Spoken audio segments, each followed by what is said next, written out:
Activity, Lamar, it's been very busy. I know for the council members, for community members, and for everybody in general. Well, the holidays are always busy as it is, but a lot of great events that are happening as well that I wanted to point out. We had a wonderful turnout at the Parade of Lights this year, and I want to thank the Chamber of Commerce for hosting that as they always do. It was a fabulous turnout. We had a great participation in the parade itself. I know the council here, I want to thank them for participating and joining me in riding the float as well. But as we go through the shopping season, the real big thing I want to thank everybody for is for shopping local. I've seen a lot more people downtown shopping local, spending time downtown, walking up and down, looking at our different shops. And I do want to say I appreciate that and thank everybody for doing that. So without adding too much more, I will move on to the city council meeting. So we start out with Christina Walker is here with our invocation. Will you please stand? Let us pray. God, we are thankful that there are these faithful servants that come together to do the work of the city. Give them your discernment as well as expediency as necessary for all decisions that come before them tonight, and as well as all decisions that are in process and coming this direction. So thankful for all those who they serve and for those whose their decisions impact. And we give this meeting over to you. Amen. Mike, could you lead us to the pledge? I pledge allegiance to the flag of the United States of America and to the republic for which it stands, one nation under God, indivisible, with liberty and justice for all.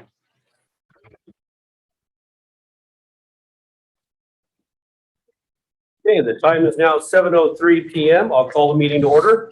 Roll call. Joe Gonzalez, Here. Mike Bellamy, Here. Jerry Jenkins. Here. Kurt Crespin, Here. Oscar Riley, Here. Manuel Temez, Here. Anne Marie Crampton. Here. Rob Evans, Yep. Kristen McCray. Here. Lance Clark. Okay. We do have one item that we need to add to the agenda before we move forward. There was a request for an extraterritorial sewer service agreement that the council was handed. We'd like to add that in to the agenda towards the end, right before the executive session. So we'll change the executive session to number 13, and we'll insert in number 12, which is the request for extraterritorial service. And then, of course, that'll bump the miscellaneous at the end to number 14 for the agenda. Is the council okay with that change? Yes. Yeah. Okay. So, I move we approve the agenda as amended. okay. We have a motion and a second to amend the agenda with the item as discussed. Are there any questions? Seeing none, all those in favor signify by saying aye. Aye. Opposed, same sign. Unanimous in favor of. Okay. So now we'll move on to the consent agenda. Everybody's had an opportunity to see the consent agenda. Were there any questions? Make a motion to accept consent agenda. Second. Okay, we have a motion and a second. Any final questions? Seeing none, all those in favor signify by saying aye. Aye. Opposed, same sign.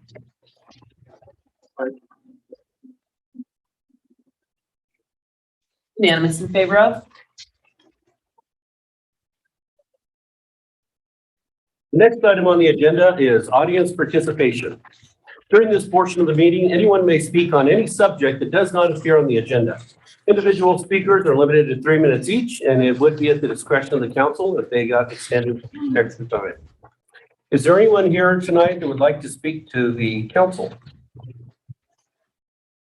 We have a pretty limited audience tonight, so we will say that. But if you do have questions and you're joining us online, you're welcome to ask the questions on Facebook, or you can send a messenger message to the city of Lamar, and she can ask those questions at the end of the meeting during our miscellaneous items. So We will move on to the next item on the agenda, which is the treasurer's report. Thank you, Mayor and Council.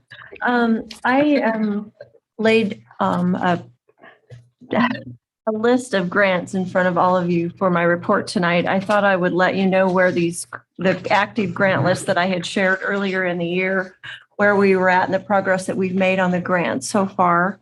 I won't go through every single one, but I did want to highlight a few. I'm pretty excited about the water and water grant from DOLA and the Water Resources. That is the Main Street Water Line project. And I have been working on that grant with the Water Department since 2015. So we are finally getting that one completed. The work is done.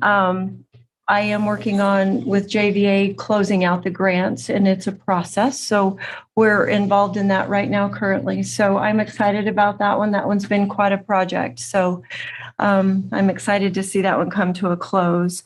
The other one. Just for a second, Yes. and how much was that amount roughly? We did 1.6 and 1.3, so around 2.9, almost $3 million on that. About $3 million. Mhm. Improvements with the main water line down Main Street. So Well, I just wanted to mention that because I know a lot of Yeah. times, especially with water, wastewater, it's one of those things that happens magically and nobody really realizes the big investment that we're making and Yeah. that we're able to get these funds to do. And that's another big one. That's Yes. $3 million investment there. So exactly. thank you. Sorry to interrupt. No, you're fine. You're fine. The other one I wanted to mention that I'm really excited about is underwater is the master plan and rate study. We are currently involved in that one. We're going hot and heavy on it. They've been down here. They've been working with the water department.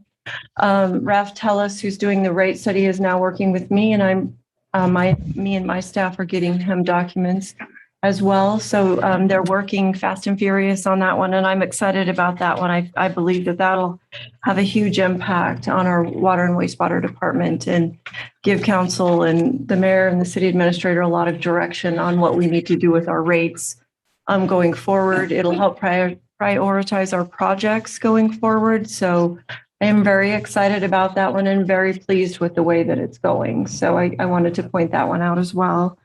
The other one that has had some movement on it is the Revitalizing Main Street grant on line 18. It was the grant that we got from CDOT, and we are currently asking for an extension on that one.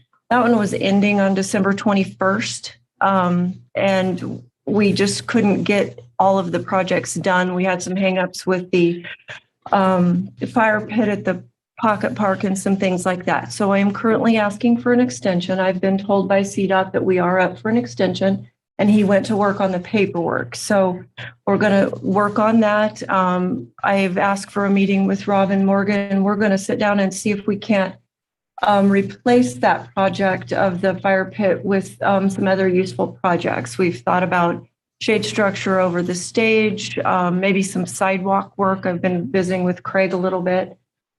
So we've got some ideas of things if CDOT will go for it. It'll also mean updating our statement of work on that particular grant. So we'll go to work on that. So that one is going to go forward. It's just we're going to have to ask for an extension. I did find out last week, late in the week, that we were awarded line 19, that Revitalizing Main Street grant. That is our sidewalks from Park to Row for that other sidewalk project that we had planned. $61,000 was all that was available left in our pot of money. So we are going to access that money and see how many sidewalks we can get done down on the south side of town. So that one did get awarded. We don't have a PO yet. So we will be coming, Craig and I will be coming back to the first meeting in January and asking council's permission to accept that grant. So that one is in the works. Another one I wanted to mention was we worked with Ayers Associates, Craig and I got the EPA grant for the brownfield assessment piece submitted. We submitted a grant for $500,000 to do more assessments of our properties here on down Main Street, so in the city of Lamar. So one of our projects that we did want to highlight was the main cafe and some different ones like that. So we are working on that. Hopefully we'll get that, but that did get submitted before the 11:30 deadline. So I wanted to point that one out as well. And then I had a chance to talk to Pat about the master plan grant from the FAA and also Taxiway A. The master plan work is pretty much complete. They're putting together the document now. So that one is near the end. And also Taxiway A is the construction piece is done. There were some punch list items that they were going through, getting those turned in and finished and completed. So, and then we'll start working on getting that grant closed out as well. That one went very well, quickly. The weather was good. So I think Pat said everything went really good with that grant. So, and that project. So I'm glad to see that one be coming to a close too. Are there any other ones that anybody had any questions on? I've tried to list some of the, I guess, the GoCo grant, the Inspire grant. We're down to one last project on that one. We have until June of 22 to get that one finished. That's on your second page, line 33. With the completion of the soccer fields, the kayak building, and some of that other work, we are now getting close to closing that one out as well. And we've been working on that one for 3 years, a little over 3 years. So we have the tennis courts left on that list of projects. The playground equipment out at the ball fields was the other project that we completed on that one when they allowed us to shift that money from the from the project to the projects, to our projects. So that one's pretty exciting too. But are there any others on the list that anybody has any questions on? I did have a question on the CDOT revitalizing Main Street grant, the 61,000 one. Yes, that ma'am. we just got. When's that next deadline? I'm really quite interested in if there's a chance that we could get that next portion done. We have been granted all our maximum of $250,000. It's been in stages. So this grant that we spoke of about the pocket park and the bike repair stations, that one is all part of that, those total dollars, that first sidewalk grant. So if you put all those together, we have reached our maximum with this round. I'm not sure, they'll probably be coming out with something else. I haven't seen it yet. Craig didn't mention anything that he'd seen anything the other day either. So, but I'll keep a close eye on that and we'll make sure that we continue to try to apply for those monies as well. So, And I would think with the addition of the LCC Yeah. norms that we'll try to find some additional funds somewhere to get help the at least do that sidewalks. next block. Is that the street south of Row?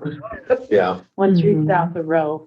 all right. The Savage is where they'd be Right. walking, and some portions of it are pretty bad. You wouldn't want to ride a bike the whole way or. All right. And I think, I don't know for sure, but I'm sure with them redoing that whole from Savage to Park, it's gonna be necessary to do some of that as we go. I agree So, with you. Yeah. And their fiscal years are a little bit different. So I look maybe for something to be mentioned after the first of the year, but we'll definitely stay on it and see what we can get a hold of to get some more of those sidewalks completed. I was talking to the local CDOT guy. He said Savage to Park is gonna go out for bid in January or February. February. So did he say what kind of time frame before they start, once they bid? No, Yeah. he's upset that more money isn't spent down in this area than, The Front Range. yeah. Yeah. Yes, that's a common thing. Thank you, Kristen. One thing I would like to point out on your report here is that so everything outstanding, your bottom line was 7.1 million. That's pretty substantial. We've done a lot of different projects over those last couple of years, some very extensive projects, very big projects that have really helped the amenities in our community. And, you know, when we're looking at $7.1 million coming into the community from outside to help us grow, that's a big thing. And I just wanted to take a moment to thank our, you know, partners out there. We couldn't do that without our state and federal partners like well, even with GOCO, CDOT, FAA, DOLA. We have even the Vail Board, you know, it's just a lot of different partners to get these grants. And I don't think people realize how much we rely on outside sources to keep our city running. But it's a perfect example of how, you know, working with these partners really helps make a difference for our community. So, and thank you to Kristen and all the staff members for running that, because as many people may or may not know, doing a grant is very detailed. Just to apply for it is very extensive, much less than management once you've received it. And when you're looking at millions of dollars in grants, they are very particular to make sure that every T is crossed and every I is dotted. So thank you, Kristen. I know I refer to you as our compliance officer sometimes because you keep us all in check and help with that. So thank you very much. You. Okay, moving on, we have the next item on the agenda, which is the city clerk's report. Linda? We have our sales and use tax for October collected in November was $358,739.30, which was up 15.35% or $47,727.43. Our year to date was $4,358,334.08, which is up 15.87% or $596,857.77 from 2020.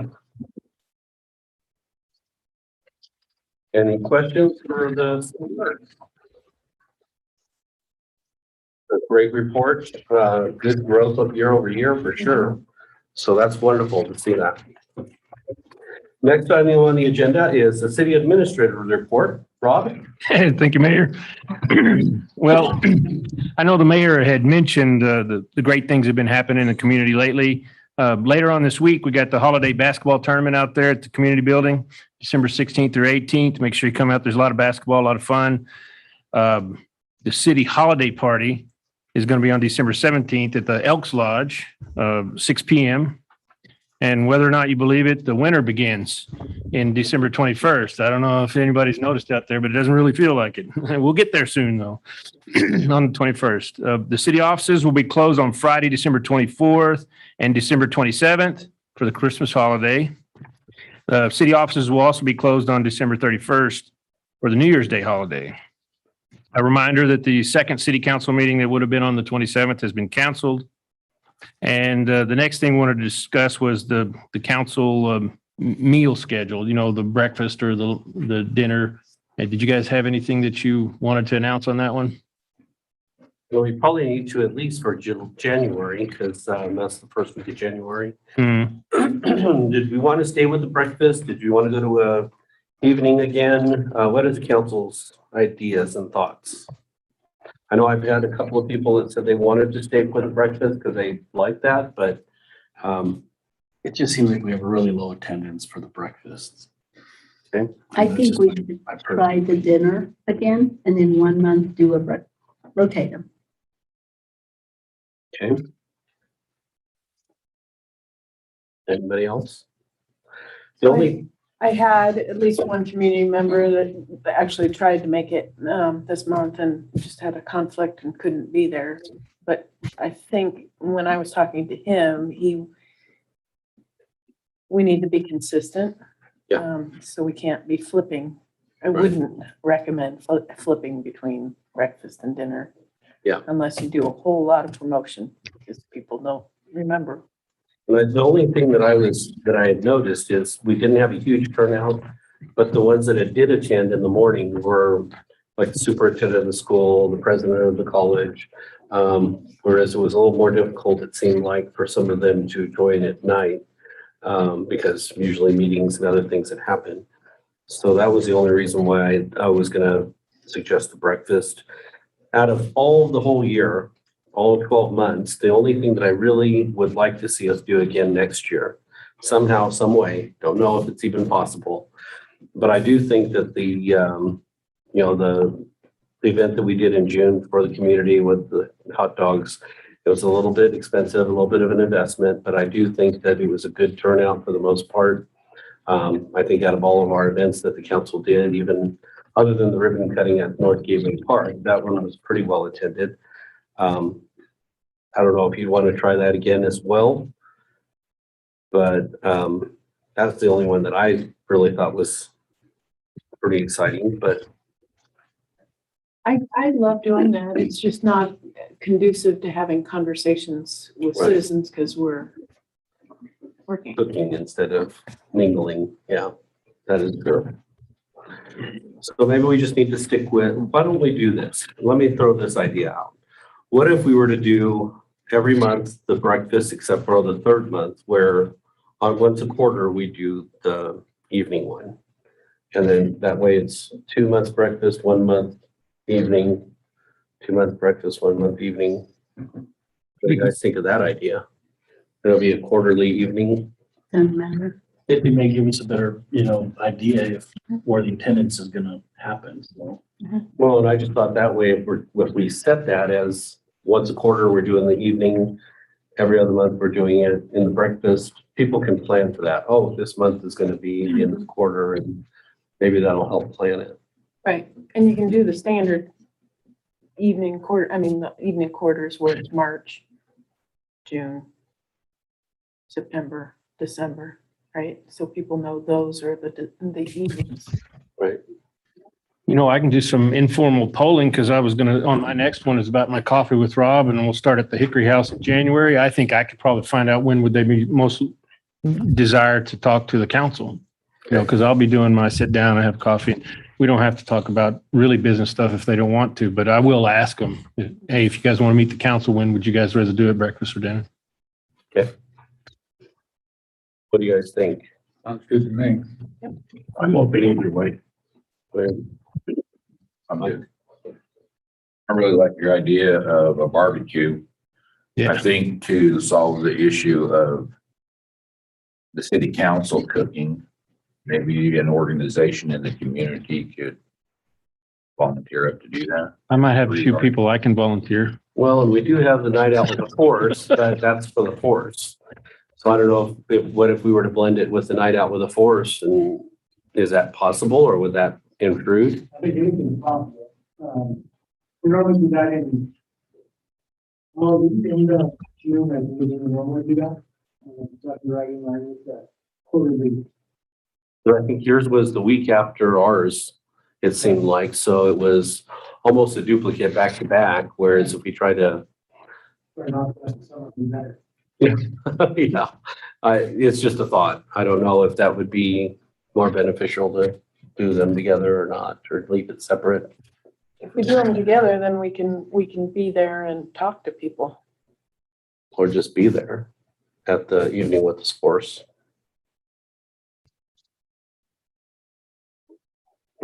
Good idea. So we'll just do the once a quarter in the evening and breakfast on every other month. Is that, or other months? Sounds great. Is that fair? Doesn't bother me, whatever. Sure. Unless Rob comes back with something else. Well, if the citizens come back to me and say they don't want this or something, then maybe you guys can, but I don't expect them to have any. Okay. Okay. Well, that kind of gives you some ideas for January. Thank you. We'll do a breakfast then. And then what else do you have?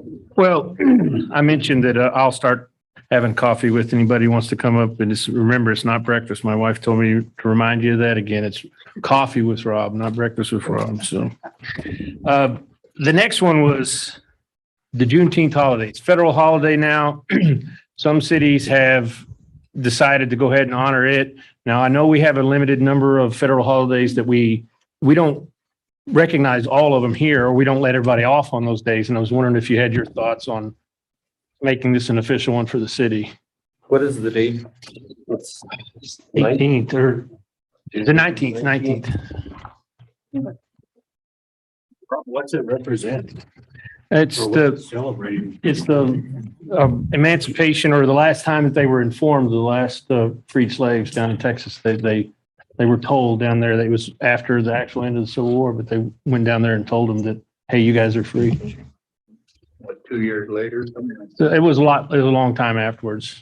After the Emancipation Yep. Proclamation. June 19th. Is that a Sunday this year? Sunday. Mhm.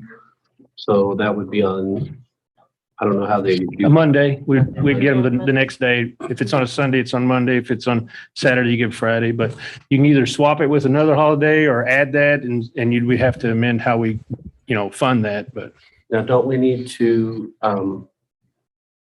have the schedule approved as whole, or are you wanting to approve that tonight? no, not Bring it all tonight. This is just your thoughts. We don't have to do that tonight. Now, the council is the final authority on, there's some steps you would have to take, but you can always have the vote on it. But I wasn't going to ask for that tonight. I just wanted your thoughts on when you, I just didn't know how many days, I guess that would be my question. Is yeah. how many holidays do we actually use? And Yeah, well, would we need to drop one to have the other one? that's what I was saying is some years, because like we have a New Year's holiday is on the 31st of the previous year. So some years it's going to look like we have one less, and some it looks like one, and sometimes even two more. So right now we're using the maximum amount are 10 days or 10 days total. I think that's, It's something like that. it's in our personnel. It's in our personnel policy. So we'll have to update our personnel policy if you guys want to do more or take away. We also have a floating holiday that they've stuck in That- there that we don't, I mean, they just can. It's not tied to a specific federal holiday. We just give them another day. And maybe that would be the best way, is to use it as one of the floating days, but I know somebody who made that recommendation. So yes, that's another since we option. have the one floating holiday, the extra. So maybe would be in an option. January, I can bring it up as an agenda item or something like that. And if I have more information and give you guys an option of choosing, then Have you talked to any of the directors and see what their thoughts are? of course, everybody I talk to says more holidays is good. And if you want to put any more on there, that's okay with them. But Yeah. they really, it really doesn't Okay. burn anybody. Okay, So well, what would be, what would be the city holiday before this and after? July 4th would be after, correct? Or not? July 4th would be after What would be a holiday before this? Memorial Day. Memorial Day on, May 3rd. so you got a couple weeks between each one. May 30th.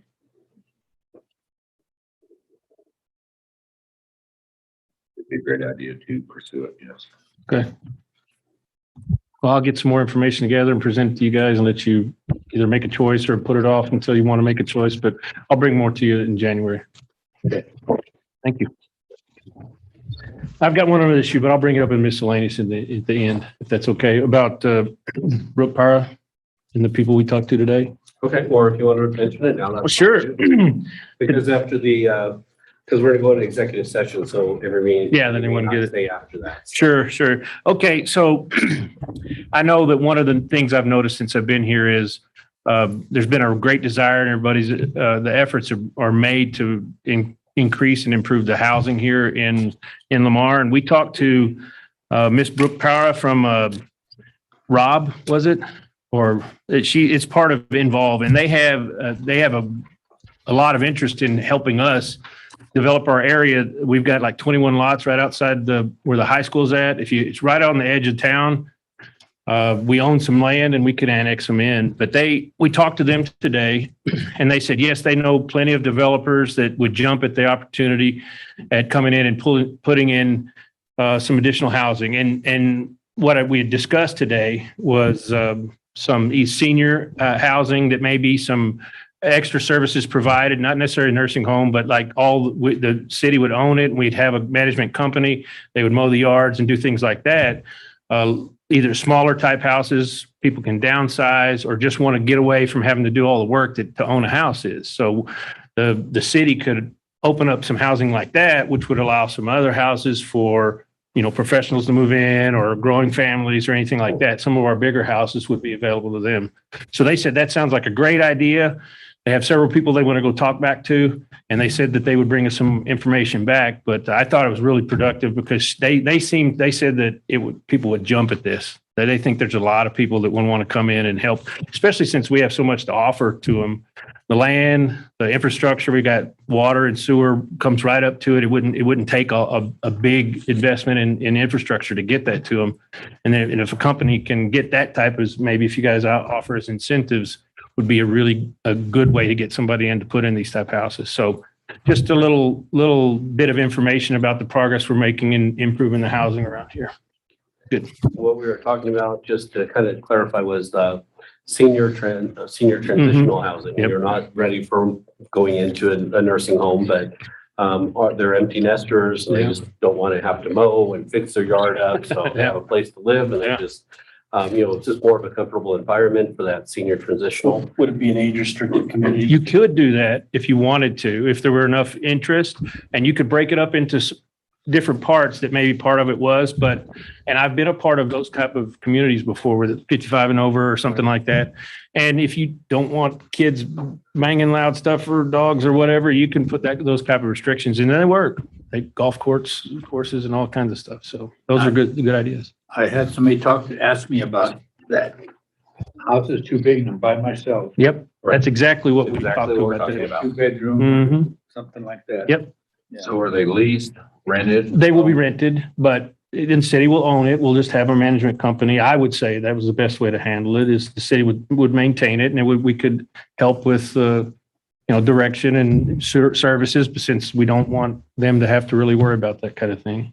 And if we don't want to do that, right now we're, like I mentioned this morning, I kind of threw out the idea that, right now we have a pile of clay. We're trying to mold something out. Yeah. We're trying to hammer out the idea, and whether the city owns it or whether the developer owns it or whether we work in a partnership, that's part of what we're trying to figure out right now. But, the opportunity is there. And the discussion we had was, yes, we need workforce housing. We need housing for families that are moving up, that are coming into our community. But it seems like the best way that we can do that is to find transitional housing for our aging population, which will free up some of the houses that they're in, like Oscar just said. They living in Willow Valley in a 4-bedroom house, and it's just husband and wife that's, ready to go someplace else. So that would give them the opportunity to move over to a nice facility that's managed and maintained. And then we would open up that house in Willow Valley for a family to move into that would need those rooms and that spacing. So part of what I'm finding in Lamar as we talk about the housing issues is that we don't have that cycle where we go from a starter family to a larger family to an empty nester, to transitional housing. So this would be a nice segue into getting that cycle moving again in the future. And hopefully it'll open up some extra interest in development. So I'm excited about the project. They are very excited about it. And I think hopefully that'll. Well, if you want to talk about it now, it ties into, the professional aspect of the hospital and things like that. They're looking around for places for doctors and nurses and everybody to move in as well. So it'll be similar to strain nurse thing. Similar. Yeah, very similar. Yep. So now we can move into the report and correspondence section. Rob kind of touched on that. If you don't mind, I'll go first. We did have, once a month, I've been meeting with Karen Bryant at TMC for the last 4 or 5 months. And that was actually a discussion we had, is that as they're trying to recruit new doctors and new practitioners into the city of Lamar, that's the biggest challenge, is housing and trying to find them good housing. So housing is a challenge for us. That's something that we're working on, but also trying to, it was also a big discussion about quality of life and how do we get the information out of things to do in Lamar and what do we have to offer. And I've offered to the hospital many times, and I did again today, that if they do have new doctors that are coming in for interviews or anything like that, I would love to meet with them. Tell them on our city, tell them about the wonderful things, or we can find a council member that would do the same thing. But I did offer that if they do have some potential candidates coming into town, to please let the city know, and we'll do everything we can to help show what our city is doing and what our future holds. So we're pretty excited about it, and I think it'll be a good partnership. In that meeting with Karen, she was telling me how they're nearly completed, almost complete with their new addition of the MRI center, which is a huge investment that they made in Prowers Medical Center. They are doing some testing now, and probably after the first of the year, she said they would be doing a virtual ribbon cutting because of COVID and all of that. But they will be doing that tour and offering the services here in the future.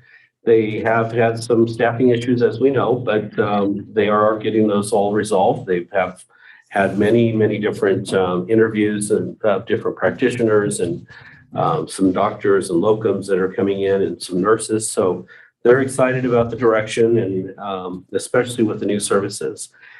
I know one of the issues that we brought up was we talked about a few different topics. One was the clinics and how at the clinics right now there's some concern because of the change in doctors, but they do have new practitioners that they're discussing it with, and they believe they'll be just fine. They do have a locum doctor that's helping, and everything's looking positive there.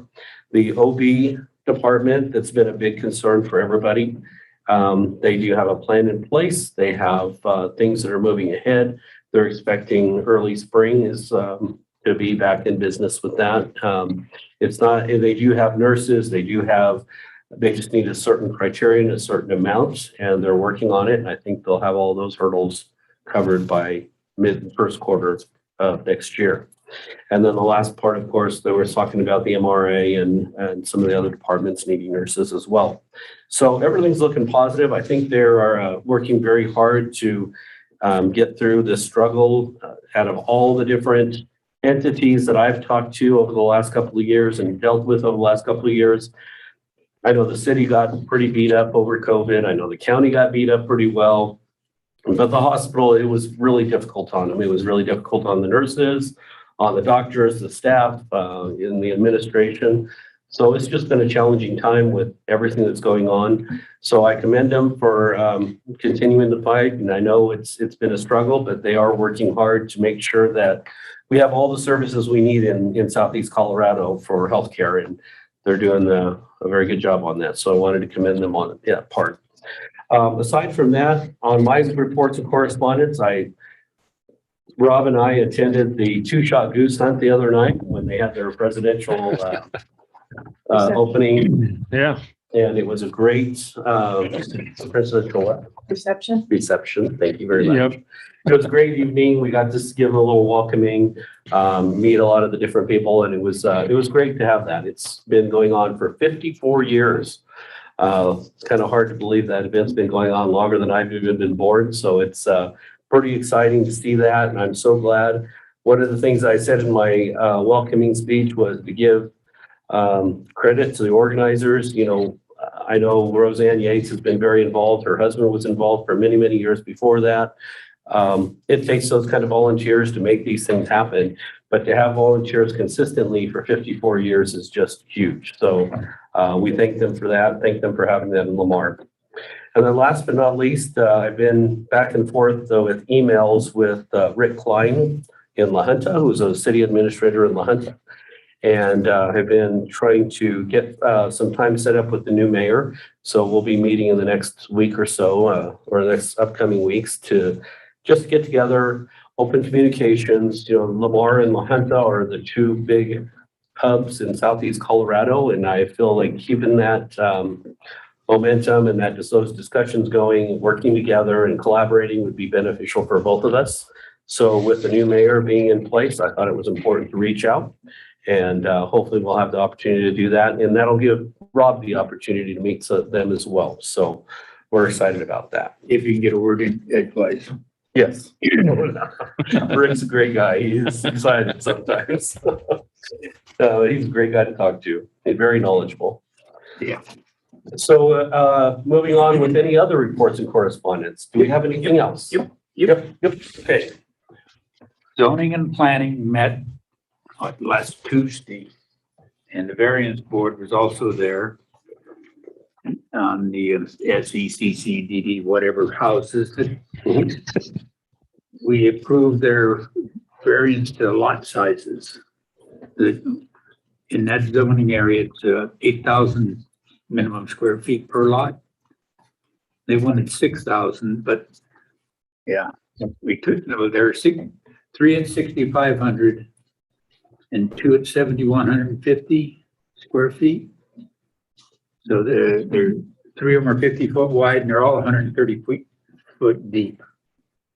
But both boards agreed and we said, okay, so they'll come to you, to the council for approval.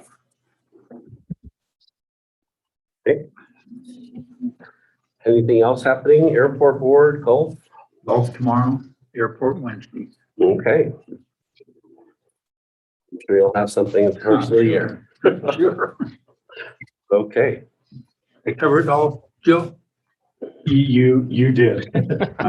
Does everybody know where those properties are at that the SCCED purchased? Those are between Savage and 8th Street right there from Dustin Langston, I believe, is the owner of those properties there.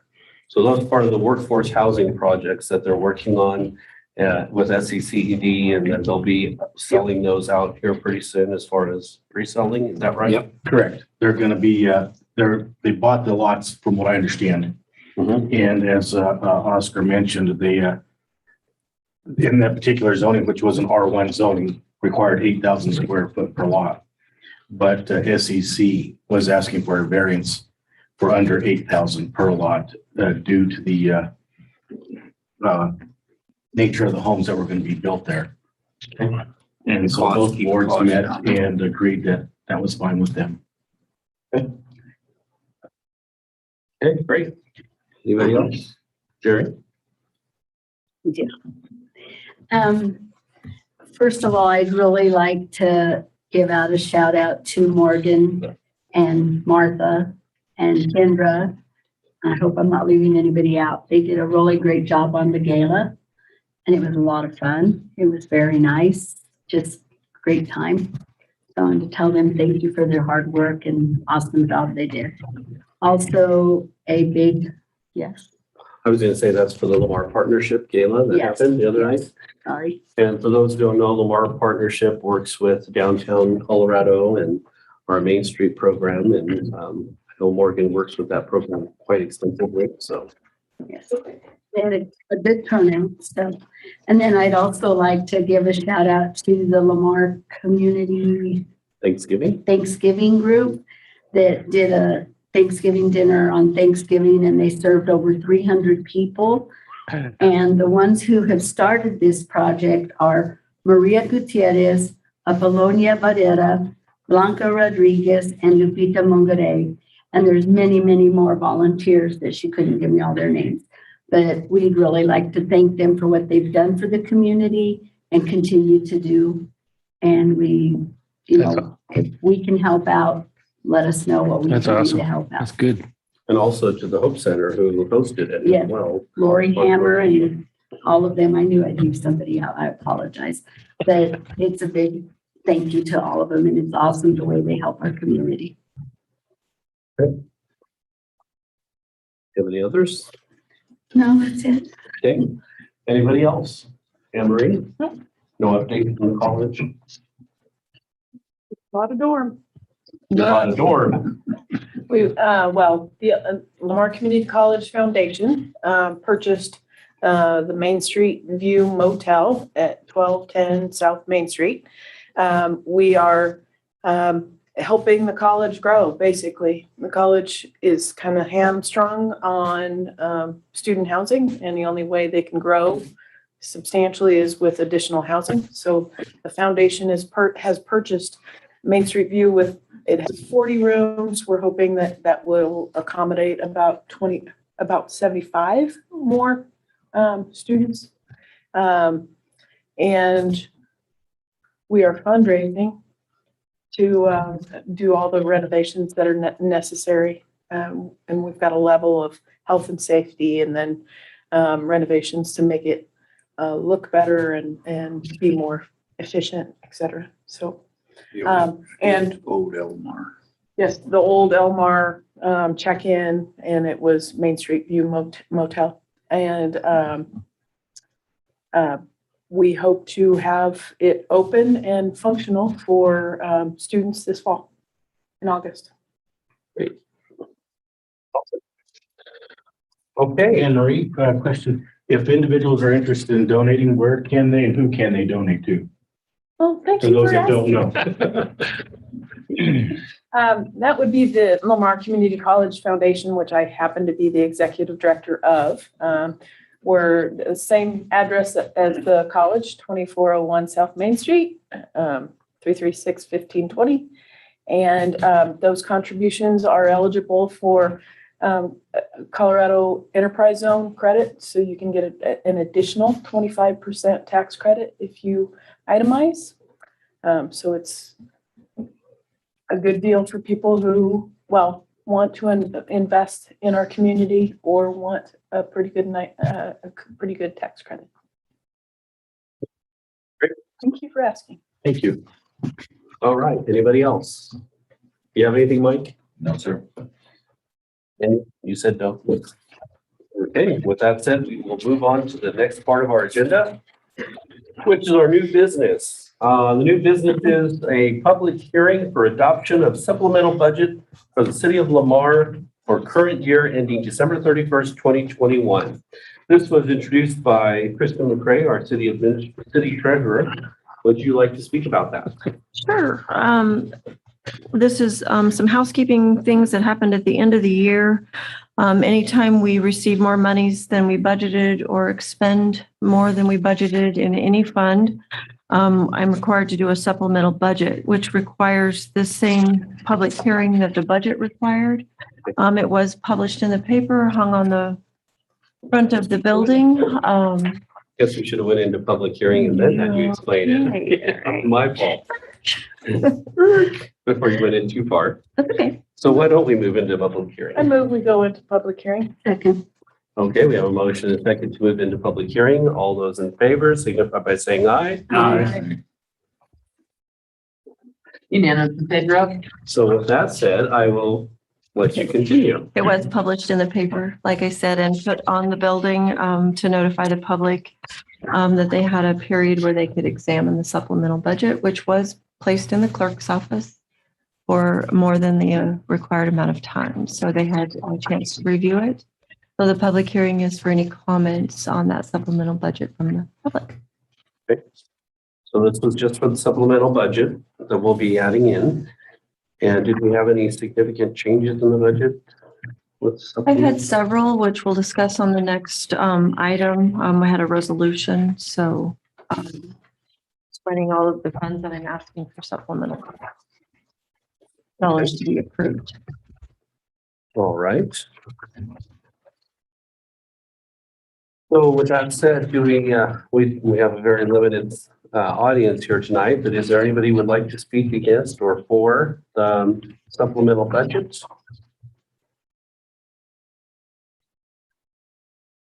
Seeing none, does the council have any questions about the supplemental budget before we close out? All right, then what is the council's pleasure?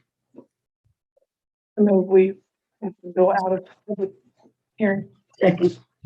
We have a motion and a second to move out of public hearing. Verbal vote. I don't have one here. All those in favor signify by saying aye. Aye. Opposed, same sign. Unanimous in favor of? The next item on the agenda is Resolution 21-12-01, a resolution appropriating additional sums of money to defray expenses in excess of amounts budgeted for the city of Lamar. This was also initiated by Kristen. Would you like to speak on this portion? Sure. So you'll see it laid out on this resolution. In this, it's kind of a guessing game. I have to cover each fund, try to anticipate what we're going to spend by the end of the year.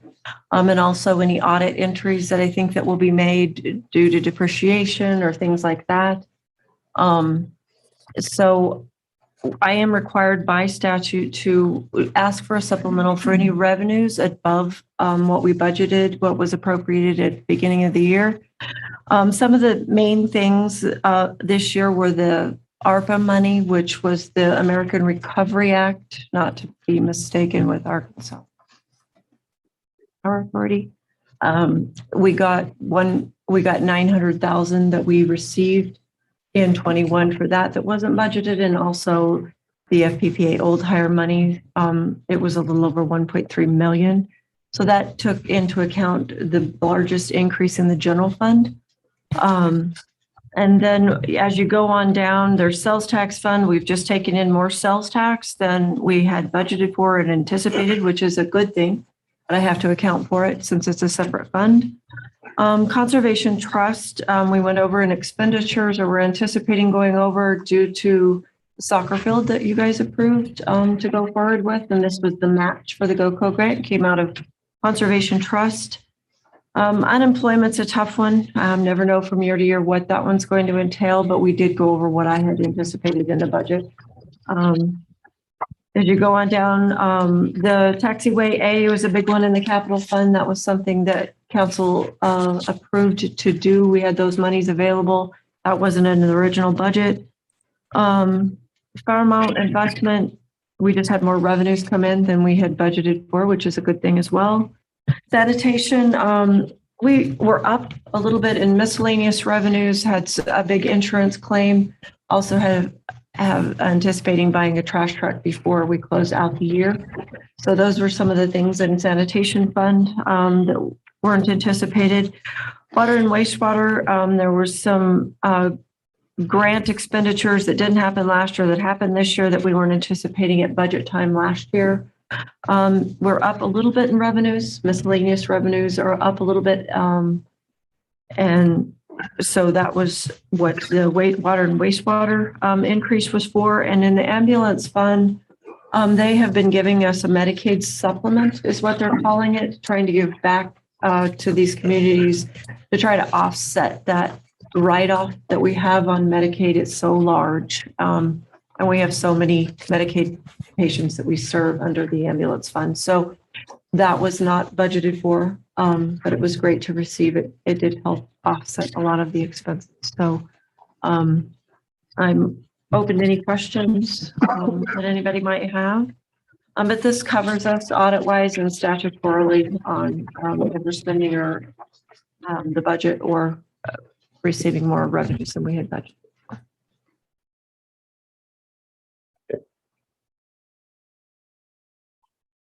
I make a motion to accept the resolution. yeah, of additional funds.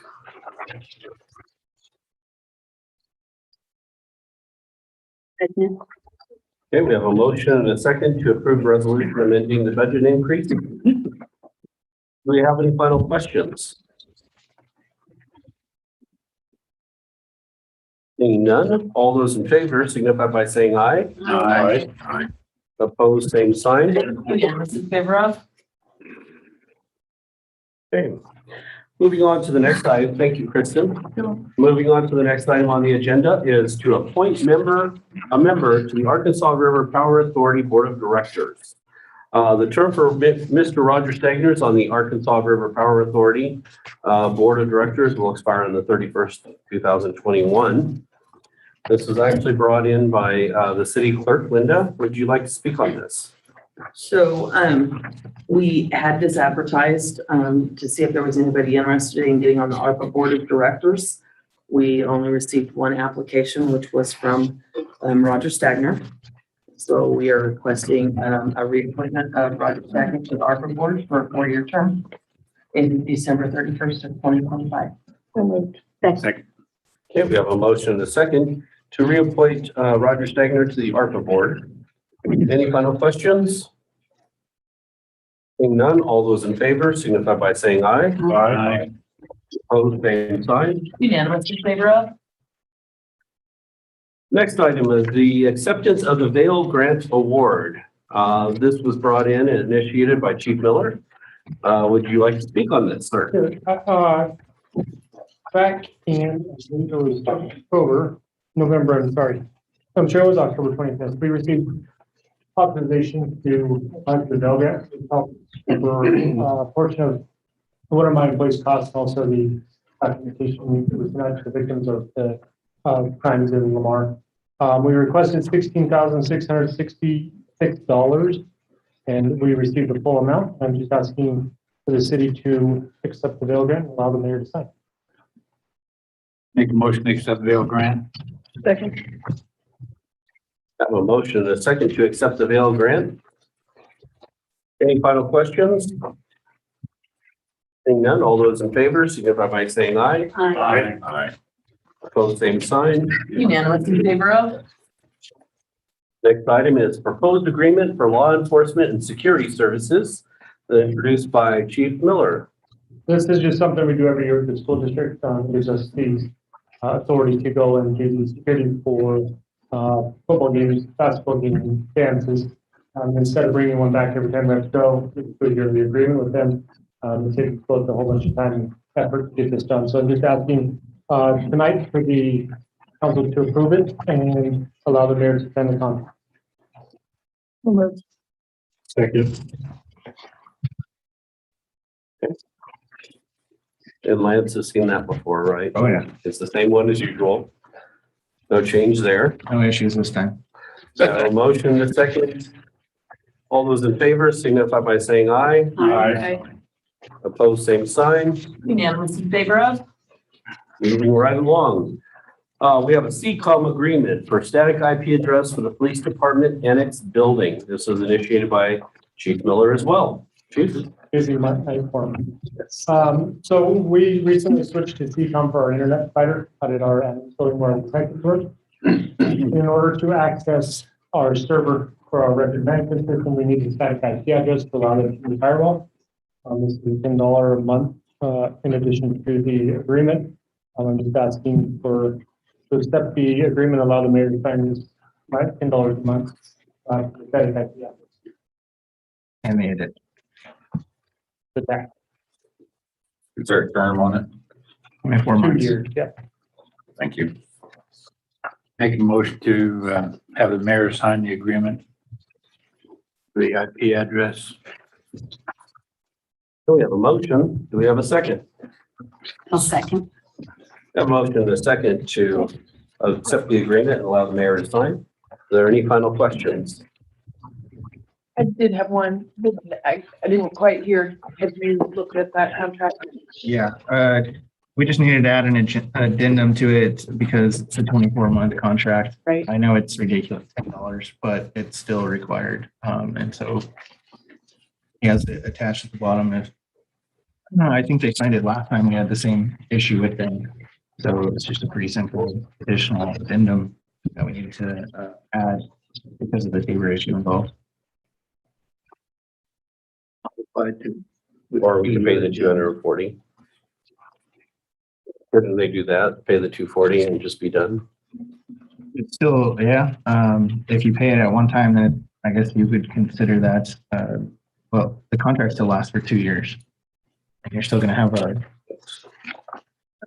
you wouldn't have the financial obligation then. Well, I have to put You it still as have a it. prepaid expense. You still have the liability of termination as well. So, Okay. there's still liabilities involved. I think you're still better off by just doing the addendum Okay. and sign both. And then, like, I don't have to put that prepaid. So you had a motion, Oscar, is that right? Yeah, the contract with the whatever he said. Addendum. Yeah. We have a second. Yes. Okay, we have a motion with Oscar, a second with Jerry. Sign the agreement with the addendum as suggested. Any final questions? Seeing none, all those in favor signify by saying aye. Aye. Opposed, same sign. Unanimous in favor of? Okay, the next item on the agenda, again, initiated by Chief Miller, was an award for body worn camera grants. There's a lot more money coming in this time than going out. So we applied for the body worn camera grant, which is a state funded grant. With some Senate bill mandates, they said they wouldn't give us some money. I requested $25,695, which would allow us to upgrade our storage system for where we store our body camera footage. We were given the full amount. I'm just asking for permission to accept the grant and allow electronic acceptance for the. So moved. Second. Okay, we have a motion and a second. Any final questions? I see this as a no matching grant. Is that all the funds that's required to perform the task that's needed? No, I'm gonna take some extra money out of my, budget from next year to, I believe we're doing, I believe it's 28 terabytes is what we're gonna use for storage. The grant only covered a portion of that. 15,000, you guys are covering $3,381. Exactly what he said. Okay. Any other questions? Seeing none, all those in favor signify by saying aye. Aye. Opposed, same sign. Unanimous in favor of? Thank you. Okay. Last item, or the next item on the agenda is agenda item number 8, which is to approve proposal and contract for Lamar compensation study and analysis. This was initiated by. Well, thank you, Mayor. I came in on at the end of this, but I did do the interview with Graves Consulting. And I've had experience with some other salary survey companies before. They seem very knowledgeable. And I think if you guys have had some of these before, you understand that for us to become competitive in areas where our high turnover is caused by a salary survey that may be a little old or, out of date, or some significant changes have happened, that we really need to make sure that we have a salary survey that can be implemented. There's been a lot of times whenever these salary surveys will get a company come in and give you what they believe is a good recommendation, but it's just not implementable. You don't have the money or whatever. But this company will work with us, and I think that they're going to do a good job ahead of time, the prep work, talk to all the council members, department heads, and I think that this is a company that will be able to get us a product that we really, really will be able to use. And this is the first step in becoming more independent, not being so subject to, people leaving for CDOT or for county or for other areas. So I think that we can use this. And we've done this in the past quite a few times over the last 10 years. And the reason why we've done that is because it's always such a challenge. We have, I think, 158 employees, I think. Does that sound about right? I have 168 full-time right now. 168, okay. So I was a little bit off, but 168 employees. And a lot of times they'll say, well, in Lahaina, they're paying this, or in Rocky Ford, they're paying that, or in Sterling, they're paying this.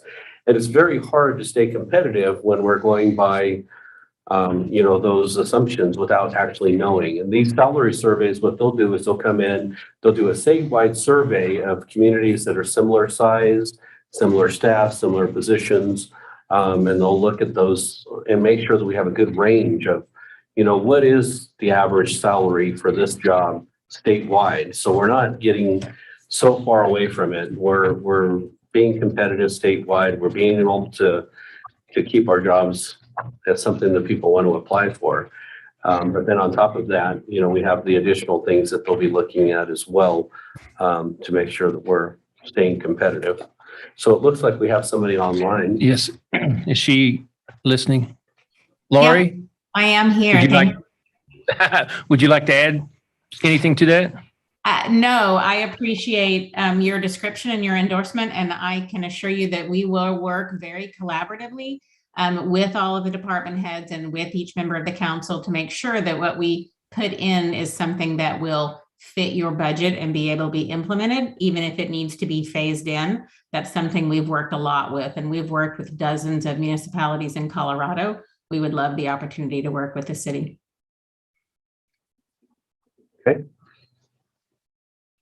there any questions from the council that you'd like to ask either Ms. Graves or Mr. Evans? I have a question. So you did an analysis on the city of Dickinson, North Dakota, correct? That is correct. Was this before, during, or after the oil bust? Well, it was right at the beginning of the pandemic. So it was right about the time that it was shifting. I actually live in Tulsa, Oklahoma, so I'm pretty familiar with how the oil industry impacts the labor market. And when I worked with Dickinson, it was just at the beginning of things pulling back. Right at the beginning of the crash. Perfect.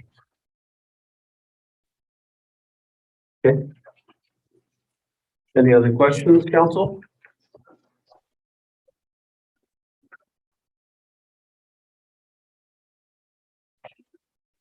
I just want to make a comment that I'm pretty excited about this because I noticed that they've done communities from the size of Casper, Wyoming and Arvada to townships the size of Firestone and Erie, which are a lot smaller than our community. So it looks like they are capable of the gamut of large and small communities.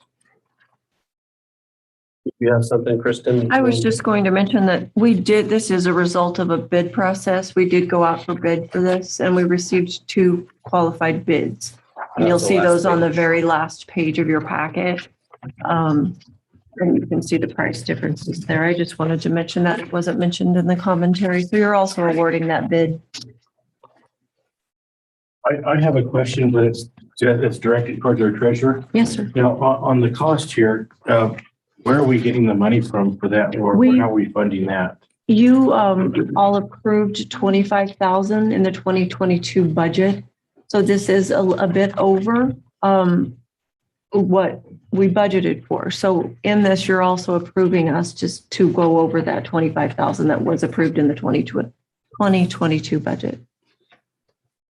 So that's from 25 to 29. So Yes. it'd be an additional $4,000. Yes, sir. 4,050. And we just estimated that thinking it could be around that range. Right.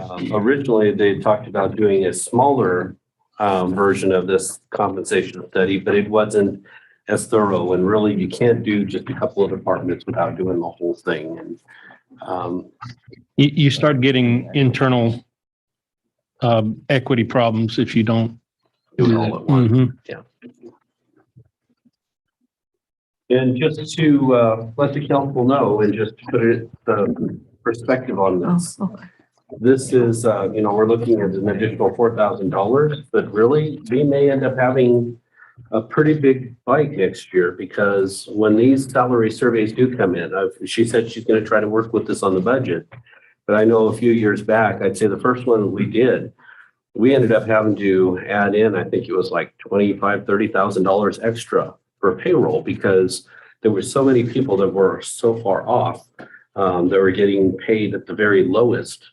And we had to move them up to what the standard pay was. So there were some, really it's difficult for us to bring anybody back down, but we had to bring a lot of people up to where the standard of pay was. So we may, it's something that you may keep in mind that next year after we do the salary survey, we may have to come back and do a readjustment to our payroll budget for next year because that's the whole intent is to see where we're deficient at.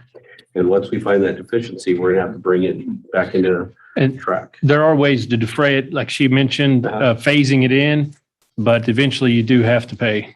Yeah. And Lance just pointed out, number 2 on the actual service agreement, it says that total cost will not exceed $22,050 for the compensation study, an additional $5,000 if a custom survey is conducted, and $2,000 for each on-site visit. So that what was the total? 29. 29 does include some options there. So that's comforting as well. So the base bid is under what we had budgeted. So I guess we can take a look at that too as we get into the process. If we get to the point where we're not going to spend the extra or can't or then it's possible to cut some of the options. Okay. Well, I do think it's important that we make sure our staff is competitive. I mean, I think we are one of the larger employers in Lamar for sure. I know that's not the largest by any means, but we're one of the larger employers with 168 employees. So Well, in the summertime, we run another 30 on top of that. So, Close to 200, Close to 200. so it's close to 200 in the summer. And we want to make sure we stay competitive. We want to make sure that people are applying for these jobs because they're needed. It's a necessity. And we have to make sure we're taking care of them and giving them a competitive salary. So. Yeah, I have one more thing. Sorry. Okay. Sorry. I don't see the actual contract. It's Has anybody else seen that contract? It's the agreement that starts, It does not, the pages aren't numbered, Mike. Yeah, it's like right in the middle here. It's Here's the right after exhibit. page, like the 15th page back in that packet. It says consulting services agreement at the top. Contractor services agreement. Got it. And then it has the proposal for exhibit A. Got it. In section 9, it says the city will provide some items. Who's responsible for that? Well, I will be the person to go to if we, or to arrange for, So I'm just wondering, the time it's gonna take to get all of these things. well, I'm sure that So, we'll have plenty of, it'll be between Krista and I. I'm not signing you up for extra Oh, stuff. no, I but- was ready. I'm ready. Sign me up. Yeah, we'll work together, get it done. All right, any other questions from the council?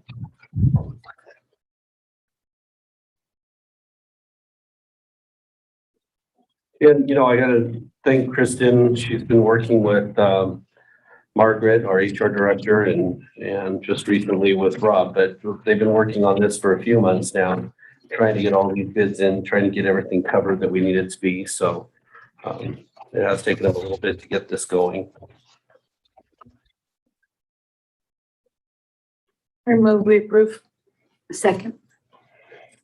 Okay, we have a motion and a second to approve the agreements, the bid, approved bid.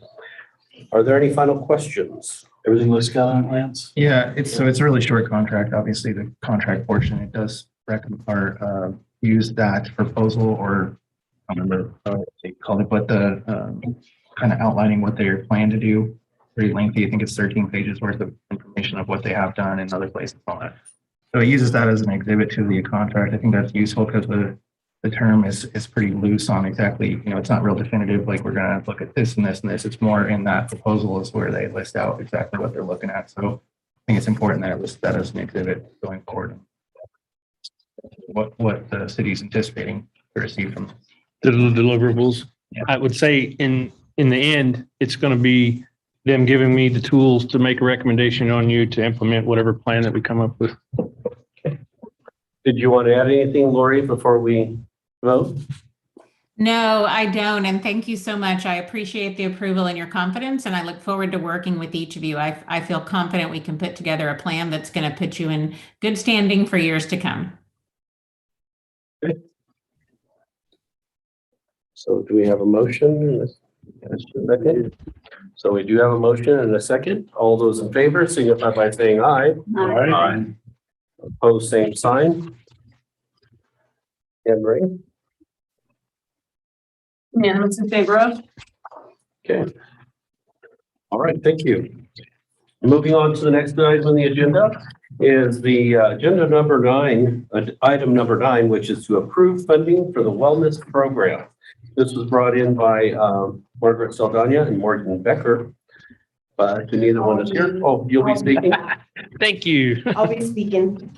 Can So I, I'm also, I'm sorry. can I just start out by saying that in the 22 budget, you guys did already approve $7,500 for the wellness program specifically. So Okay. there really won't be any action needed to take on this because you already did it through that budget process. Well, it'd be good to. It's But she information. needs to explain what's going on. Okay. I just thought I'd throw it out there. I am on the committee on our wellness program committee. And so basically what we do, when it first started out, we used the wellness committee to bring in a wellness fair for our employees here. That started some years ago. We used Interactive Health was the company, but due to the pandemic and stuff like that. And I believe they went out of business too. We stopped using them and we weren't able to go to host a wellness fair this year, but we did encourage our employees to go to PMC. They have their health fair every year. And so I think we had pretty low attendance because it wasn't here. We saw great attendance with our last wellness fair. And so that's mainly what we use the funds for. Then Margaret would handle all the claims and things like that. And so this year we just kind of want to expand the wellness committee, kind of offer different programs for our employees to kind of get them motivated to be active and healthy. This year, we saw a lot of great participation in the corporate cup. We had 2 City of Lamar teams, and they did really well. I believe the fire department almost won in volleyball.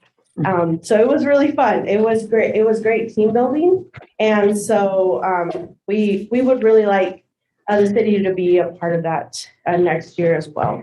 And so let me see here. Some of the things that we also want to do this next upcoming year is nominate a monthly person to be the healthiest of the month. They would receive a gift basket of City of Lamar merchandise, not exceeding $50. But incentives like that, so our employees can participate in co-ed volleyball or the turkey trot, things like that. So just to motivate them to get out there and, you know, that's what we would be using the funds for.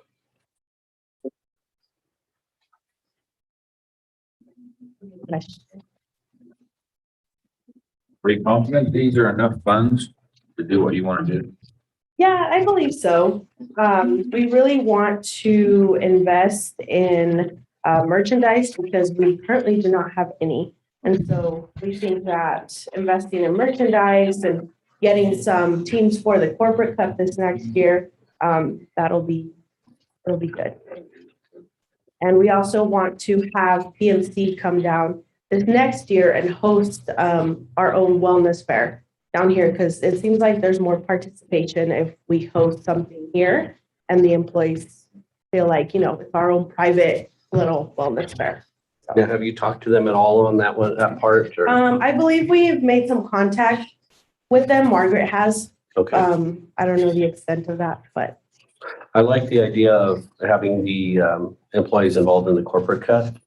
The only thing that I would be cautious on is we want to make sure that we're including everybody. Oh.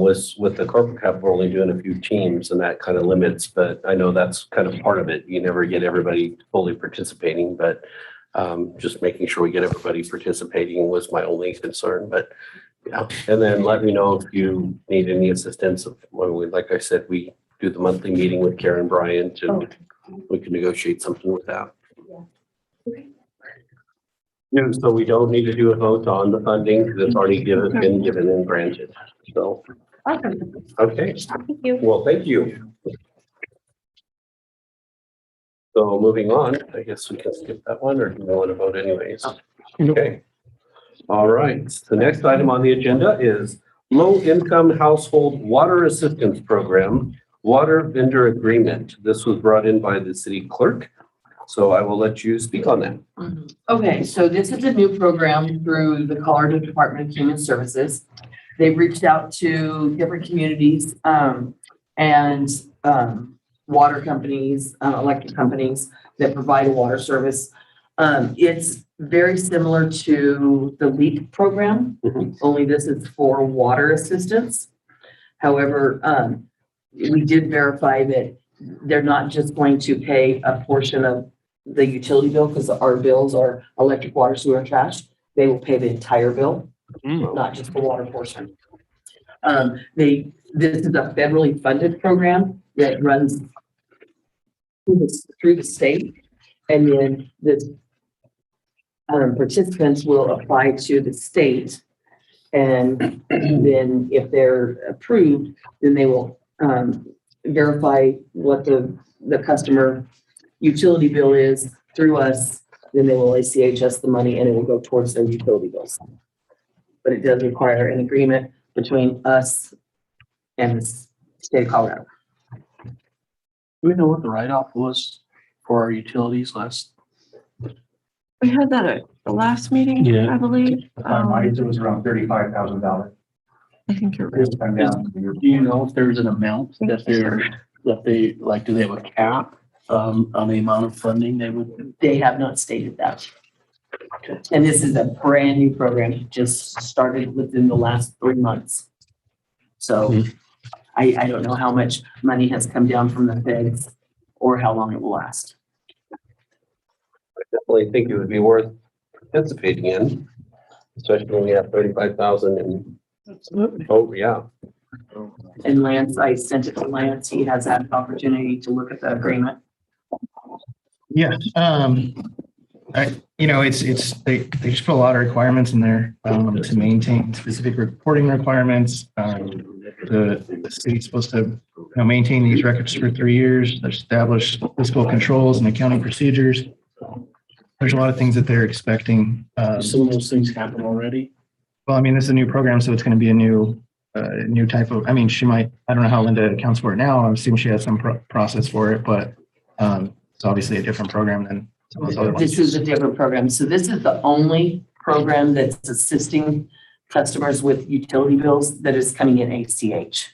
So every one of those accounts will come across my desk instead of a check being mailed to the light plant. They'll come across my desk. I'll keep a copy for our records, and then I'll keep a copy in a file for the records for the state if they should ask for them. Question, Linda. We said that they pay the entire bill, including the electric. They do. So a person doesn't need to get on LEAP. So LEAP Yeah, normally they're gonna- pays for heating costs. So if your electric Yeah. is heat, Gotcha. then LEAP will pay for that. But with this is for water and wastewater.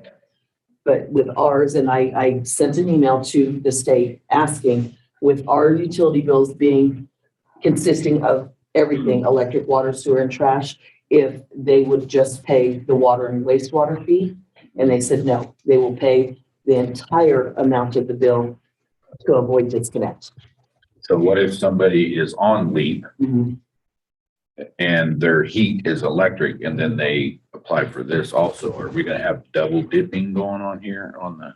No, because we don't receive LEAP payments Okay, thank you. for heating. Thank you. And the state will be making the determination. They apply to the state. The Correct. state approves the contract. So she doesn't have to do any of that. The only thing that we'll be doing in our office is verifying what they put on their application as accurate. And receiving the money and applying it to the bill. So Move we approve the agreement and authorize the mayor to sign it. Second. There we have a motion and a second to approve the agreement and allow the mayor to sign. Any final questions? Seeing none, all those in favor, signify by saying aye. Aye. Aye. Opposed, same sign. Unanimous in favor of?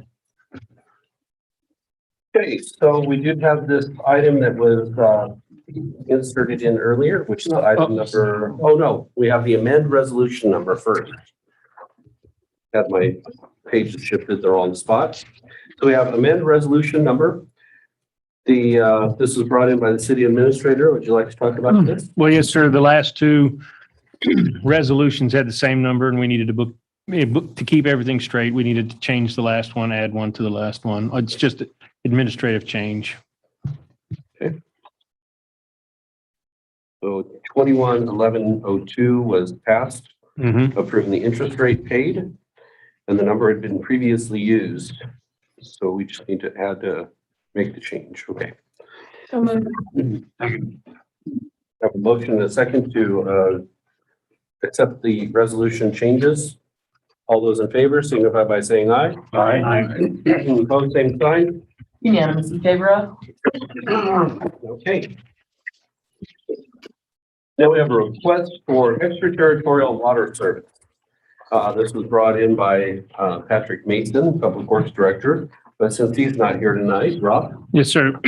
And Linda may be able to help me with it. This is a request that has been made in the past, and we just didn't get to it in time, and we needed to get it in on this council meeting. So this is something that they've been waiting for a while. Is that correct, Linda? They have been.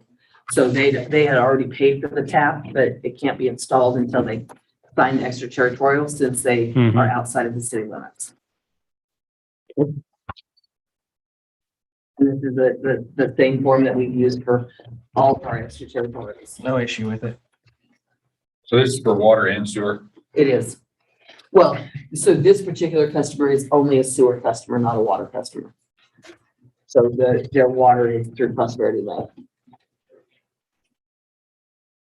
I make a motion to accept the Territorial Sewer Service grant. Okay, we have a motion and a second to accept the extraterritorial water service agreement. Are there any final questions? Seeing none, all those in favor signify by saying aye. Aye. Opposed, same sign. Unanimous in favor of? Okay. So the next item on the agenda is an executive session.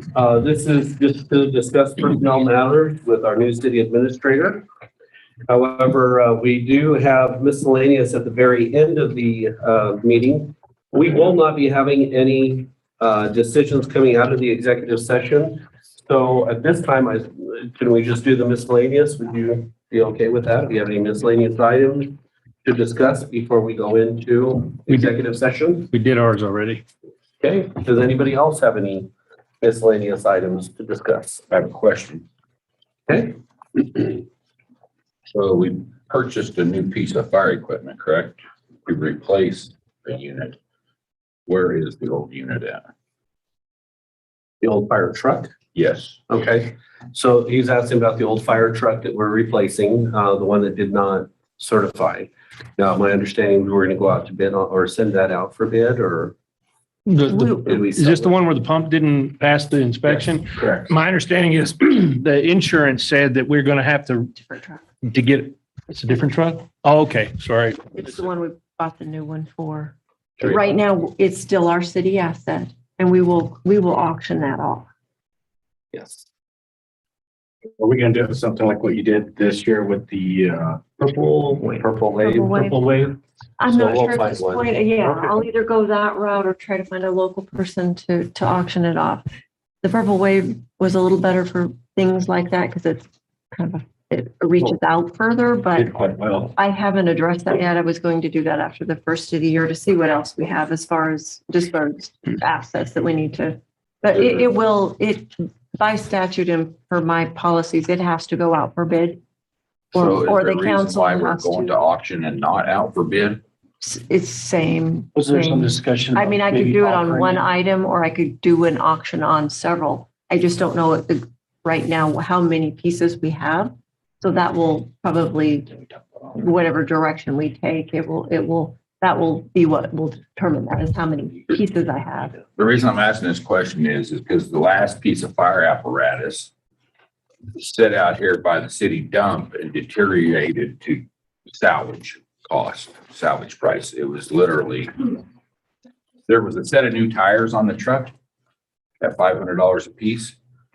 And by the time it got auctioned, those tires wouldn't hold air. So we've had that problem in the past, and we've tried to, over the last 12 years that I'm aware of, we've always tried to do some type of a auction. But in the past, they've tried bids, they've tried auctions, they've tried different things to sell these items. But a lot of times people want to steal them for, we'll give you $500. Yeah, no. And that's not the case. The most successful one that we've had as far as sales in the past has been probably that Purple Wave last year that we tried. And the reason why is it was an online bidding system. So we got not just from the area, the surrounding area, but from far reaching. And I know there's a few services out there. There's the Purple Wave. I know there's Big Iron. There's, a few different ones. Plus, there's a lot of local auctioneers too that will go out and try to sell them for us as well. So I know Kristen and I had the discussion about trying to figure out what the best way to go. And I think with her being the bidding manager, she was just going to look for the best outlet to sell this. I know I was asked if we were going to donate it to somebody, or there was a fire department that was asking for a donation, or there was, one individual that wanted to buy it from us, but I told them we would have to go out to bid on it. It's just our policy. So whether it's a bid or an auction or a sale bid, whatever it is, it needs to be open for everybody to do. I had a couple individuals ask the same thing. Yeah, so we can get that information. You'll bring it back to the council. before I you will. bid it usually. I have to kind of wait since we just auctioned so much off, but we start replacing assets and then my list builds. And so I need to see what that list is going to look like and what we need to do there. So So is the truck currently residing inside or? Truck's still in service. Supposed to be out of the fire station. They're not using it. They had to pull all of the stuff off of it to transfer it over to the other It's spot. covered right now, but it's not being used. That would be the process for next year. Right, but it took them some time to get everything pulled off of it and transferred. We used a lot of this equipment off of it for the new truck. So it's taken them some time to get everything stripped. Any other miscellaneous items that we might have to talk about? Okay.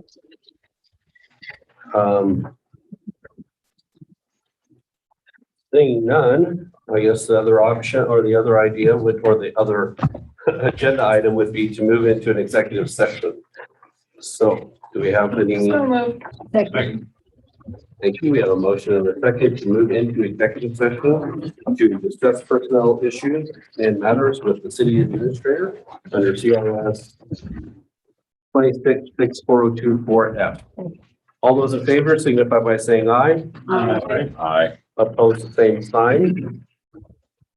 Unanimous in favor of? Thank you for joining us tonight. We will see you at the next meeting next year. Right. Have a good evening.